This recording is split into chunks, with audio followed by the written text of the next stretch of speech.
What happened in the last 72 hours represents the single most catastrophic weapons transfer in the entire history of modern warfare. And every intelligence agency on Earth is currently in emergency session trying to process implications that have no precedent and no comfortable answer. The transfer that just completed will be studied in military academies for the next century, not as a footnote to regional tensions, but as the moment when the entire global strategic balance fundamentally and irreversibly shifted. 3,000 DF-41 intercontinental ballistic missiles. 3,000, not 300, not 30. 3,000 of the most advanced nuclear-capable delivery systems ever constructed, now in Iranian hands, and the Western intelligence apparatus missed every single stage of this transfer until satellite reconnaissance confirmed the final deployments 48 hours ago. The classified assessment that reached the Pentagon on Sunday night used language that has never appeared in official intelligence documents. Strategic environment fundamentally altered and no available countermeasure framework. What you are about to hear is not speculation. This is structural analysis based on confirmed intelligence assessments, technical capabilities, and game theory. I am going to walk you through every dimension of this moment.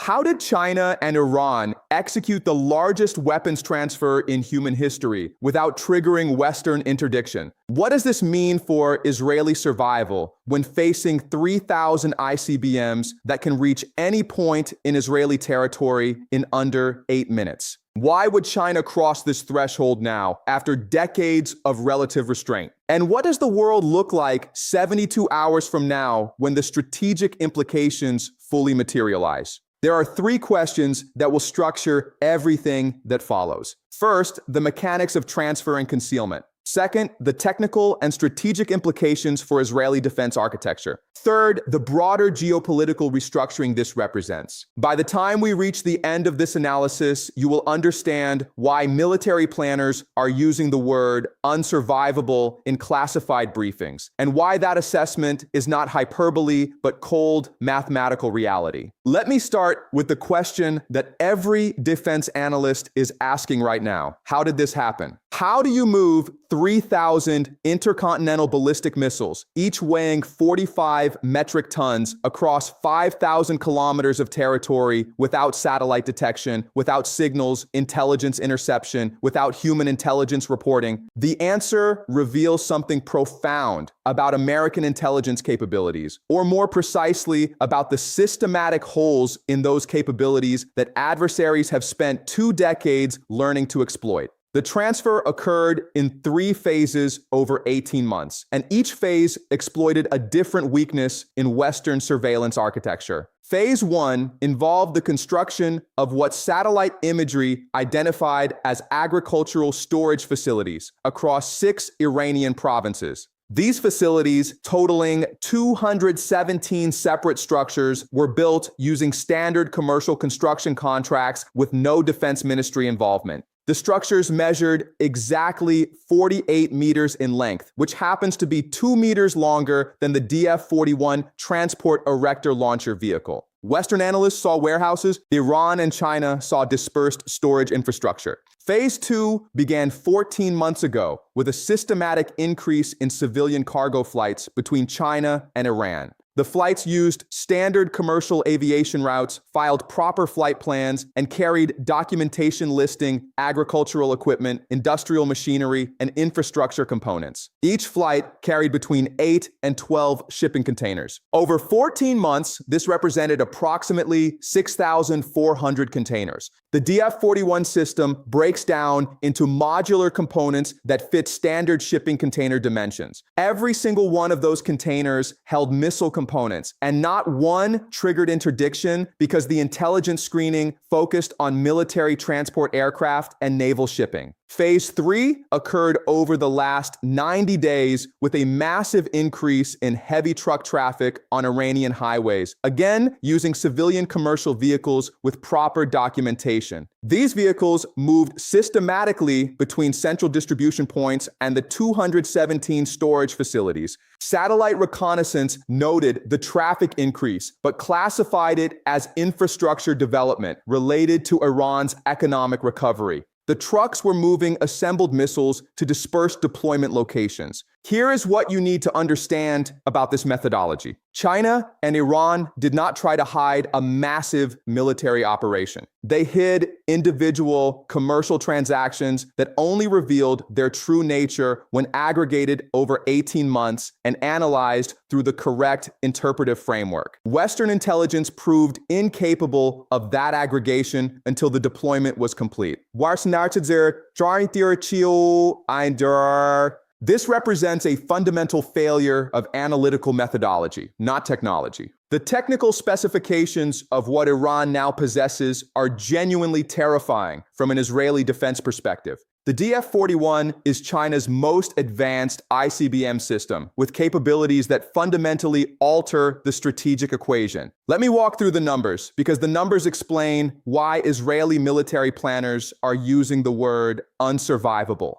Each DF-41 carries up to 10 independently targetable re-entry vehicles. That means each missile can strike 10 separate targets. 3,000 missiles equals 30,000 independent warheads. Even if we assume only conventional warheads rather than nuclear, 30,000 precision-guided warheads create an attack density that no missile defense system on Earth can intercept. Israel's combined missile defense architecture, consisting of Iron Dome, David's Sling, and Arrow systems, can theoretically intercept approximately 250 simultaneous targets under optimal conditions. That is not 250 missiles. That is 250 warheads. The DF-41 has a range of 15,000 kilometers and a flight time to Israeli territory of approximately 7 to 8 minutes from Iranian launch positions. The missile uses solid fuel, meaning no launch preparation time. It can fire within 2 minutes of receiving launch orders.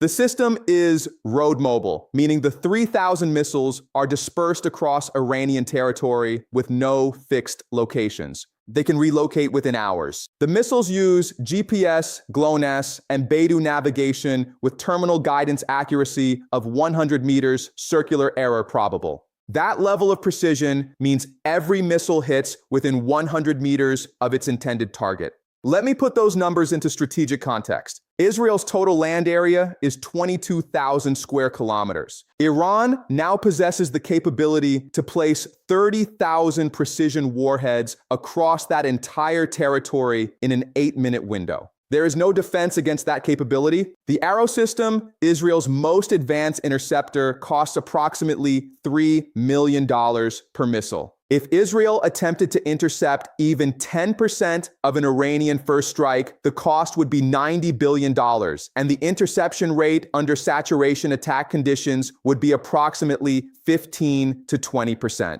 The mathematics are brutal and unforgiving. The Israeli Defense Forces have approximately 170,000 active personnel and 460,000 reserves. In a conventional ground war scenario, those numbers provide overwhelming superiority against regional adversaries. But 30,000 precision-guided warheads can eliminate every military base, every command center, every logistics hub, every airfield, every port facility, every government building, and every critical infrastructure node in Israeli territory simultaneously. After that strike, force numbers become irrelevant because there is no command structure, no logistics chain, no operational capability. Now, we need to understand why China took this action, because the why explains what happens next. This is not about Iranian nuclear ambitions or regional power balancing. This is about the terminal phase of American global hegemony, and China just accelerated that terminal phase by approximately 5 to 10 years. Let me explain through game theory, because this decision only makes sense when you understand what each player is actually trying to maximize. China's strategic objective for the last 20 years has been ending American unipolar dominance and establishing a multipolar world order where Chinese interests receive equal consideration with American interests. Every major Chinese foreign policy decision serves that objective. The Belt and Road Initiative serves that objective. The Shanghai Cooperation Organization serves that objective. The BRICS expansion serves that objective. And this weapons transfer serves that objective. The United States maintains global hegemony through a combination of military power projection and dollar dominance. Those two capabilities are inseparable. Military power guarantees access to resources and trade routes. Dollar dominance ensures that international trade flows through American financial infrastructure. If you can break one, you break both. China has been systematically working to break the dollar dominance through alternative payment systems, resource contracts in yuan, and infrastructure development that creates Chinese rather than American dependency relationships. But that process was taking decades. Iran holds the key to American dollar dominance because Iran controls the Strait of Hormuz, through which 20% of global oil supply flows. As long as America maintains the implicit threat of military action against Iran, the Gulf states remain dependent on American security guarantees, and that dependency ensures they maintain oil sales in dollars. The petrodollar system rests on that relationship. China just shattered that relationship by making American military action against Iran impossible. Here is the game theory logic. If America attacks Iran, Iran launches 30,000 warheads at Israel. Israel ceases to exist as a functional state within 8 hours. That is not rhetoric. That is mathematical reality based on the capabilities I just outlined. America cannot allow Israel to be destroyed because Israel represents America's only reliable military foothold in the Middle East, and because the domestic political consequences would be catastrophic. Therefore, America cannot attack Iran. Therefore, American military deterrence in the Persian Gulf is finished. Therefore, Gulf states can no longer rely on American security guarantees. Therefore, they begin accepting Chinese security arrangements. Therefore, they begin selling oil in yuan. Therefore, the petrodollar system begins its terminal decline. China spent approximately $75 billion on this weapons transfer based on estimated unit costs of the DF-41 system. That investment just broke American hegemony in the Middle East and initiated the collapse of the petrodollar system. From a strategic return on investment perspective, this may be the most cost-effective foreign policy action in modern history. But we need to examine the historical pattern here, because what China just did has profound precedent in civilizational dynamics. Every declining empire reaches a moment where a rising power demonstrates that the empire can no longer enforce its claimed sphere of influence. That demonstration does not require direct military confrontation. It requires a move that exposes the hollowness of imperial power, and that exposure triggers cascade effects throughout the imperial system. Rome faced this moment when Sassanid Persia demonstrated that Roman legions could no longer impose outcomes in Mesopotamia. The demonstration came not through a decisive military defeat, but through a negotiated settlement that acknowledged Persian interests as equal to Roman interests. Within decades, Rome's eastern provinces began reorienting toward Persia because Roman protection had been revealed as unreliable. Britain faced this moment when Germany constructed the Berlin to Baghdad Railway, demonstrating that British control of global trade routes was not absolute. The railway did not break British power directly. It revealed that British power could be circumvented, and that revelation triggered decades of imperial decline as other powers pursued similar circumvention strategies. The Soviet Union faced this moment when America armed the Afghan Mujahideen with Stinger missiles, demonstrating that Soviet military power could not pacify populations with access to advanced American weapons. The demonstration in Afghanistan triggered reassessment throughout the Soviet sphere of influence, and within a decade, the entire system collapsed. America is facing that moment right now. China has demonstrated that American military power cannot enforce outcomes in the Middle East against adversaries with Chinese backing. The demonstration is crystal clear and undeniable. Every country in the American sphere of influence is watching this moment and recalculating their strategic dependencies. That recalculation will take years to fully materialize, but the trajectory is now set. Let me address the question that many of you are asking. What about nuclear weapons? America has 5,000 nuclear warheads and overwhelming strategic nuclear superiority. Couldn't America simply threaten nuclear retaliation to force Iranian compliance? This question reveals a fundamental misunderstanding of nuclear deterrence theory and the actual constraints on nuclear weapons use. Nuclear weapons are not usable for anything except deterring other nuclear weapons use. The moment America threatened nuclear strikes against Iranian missile facilities, China would extend nuclear deterrence to Iran through explicit security guarantee. China would announce that any nuclear attack on Iran would be treated as an attack on China, requiring Chinese nuclear response. America would then face the choice between backing down or initiating strategic nuclear exchange with China over Iranian missile deployments. No American president will choose strategic nuclear war with China to prevent Iranian missile deployments, because the cost-benefit analysis is absolutely clear. Even if America emerged victorious from that exchange, which is not guaranteed, the cost would be tens of millions of American casualties and the complete destruction of American society as currently constituted. No rational actor accepts those costs to maintain Middle Eastern influence. Therefore, nuclear threats are not credible. Therefore, they provide no deterrent effect. Therefore, conventional military options remain the only available tools, and those tools are now insufficient. This is the trap that hegemons fall into throughout history. They construct security architectures based on military superiority, then find themselves unable to use that superiority because the costs of use exceed any possible benefit. The superiority becomes decorative rather than functional, and once that transformation is recognized by other actors, the entire security architecture collapses. Now, we need to examine what happens in the next 72 hours, because Israeli decision makers are facing impossible choices with no comfortable options. Let me walk through the scenario tree, because understanding these scenarios explains why this moment represents a true inflection point in global order. Scenario 1.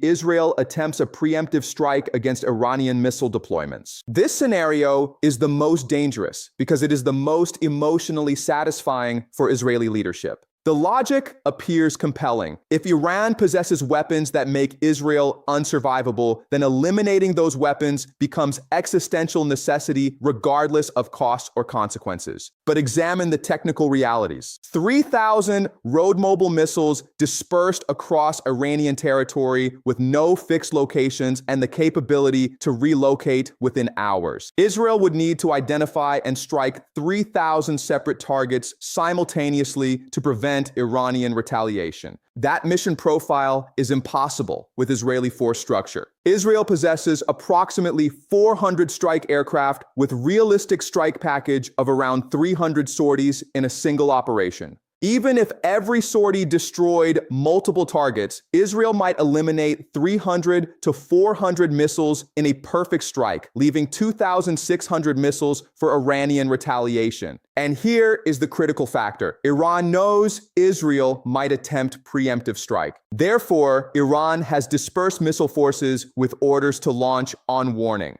The moment Israeli aircraft cross into Iranian airspace, Iran launches everything it has at Israeli territory. Even if the Israeli strike is successful, Israel ceases to exist within the 8-minute flight time of Iranian missiles. This is why Scenario 1 is simultaneously most emotionally satisfying and most strategically catastrophic. Scenario 2, Israel evacuates. This is the scenario that Western media is not discussing, but that Israeli intelligence assessments are seriously considering. The logic is brutal but straightforward. If Israeli territory is now unsurvivable under Iranian strike, then maintaining population in Israeli territory represents unacceptable risk to Jewish survival. The historical precedent here is not encouraging, but it is real. Multiple civilizations throughout history have faced the choice between national territory and population survival and have chosen population survival. The Armenian diaspora, the Jewish diaspora after Rome, the Greek evacuation from Anatolia, the German expulsion from Eastern Europe. In each case, the population survived by abandoning territory that had become unsurvivable under the new strategic balance. An Israeli evacuation would involve relocating approximately 7 million people, primarily to the United States, Canada, Australia, and Western Europe. The logistics are theoretically possible over 6 to 12 months with international cooperation. The political and psychological costs are incalculable. This scenario represents the admission that Zionism as a political project has failed due to technological developments that made small territory states unsurvivable in an age of precision missile warfare. Scenario 3, negotiated security arrangement under Chinese guarantee. This is the scenario that Chinese foreign policy establishment is quietly encouraging through diplomatic back channels. The logic is that Iran agrees not to use its missile capability against Israel, and China guarantees Iranian compliance through security treaty. In exchange, Israel accepts permanent Iranian nuclear threshold status and ends cooperation with American containment strategy.